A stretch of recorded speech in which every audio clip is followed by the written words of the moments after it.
আসসালামু আলাইকুম রহমতুল্লাহ।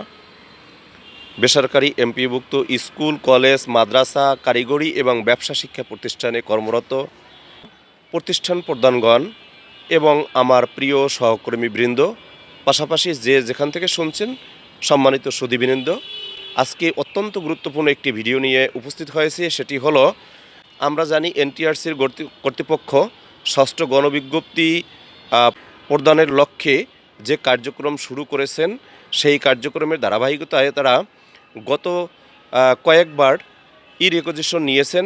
বিশেষ করে তারা আগামী 3 বছরের জন্য ই রেকজিশন নিয়েছেন, অর্থাৎ আগামী 3 বছরে যে শিক্ষক নিয়োগ করা হবে তাদের সম্ভাব্য তালিকা নিয়েছেন। কিন্তু দুঃখের বিষয় হলো যে সেই তালিকা প্রদান করতে গিয়ে অনেক শিক্ষা প্রতিষ্ঠান এখন পর্যন্ত ই রেকজিশনের যে ফি রয়েছে সেই ফি প্রদান করেননি।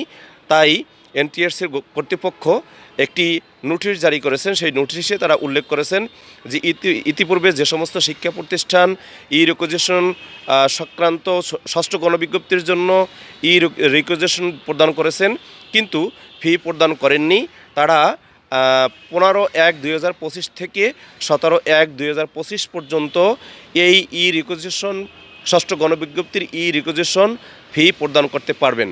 এরপরে আর কোনো ই রেকজিশন ফি সময় বৃদ্ধি করা হবে না।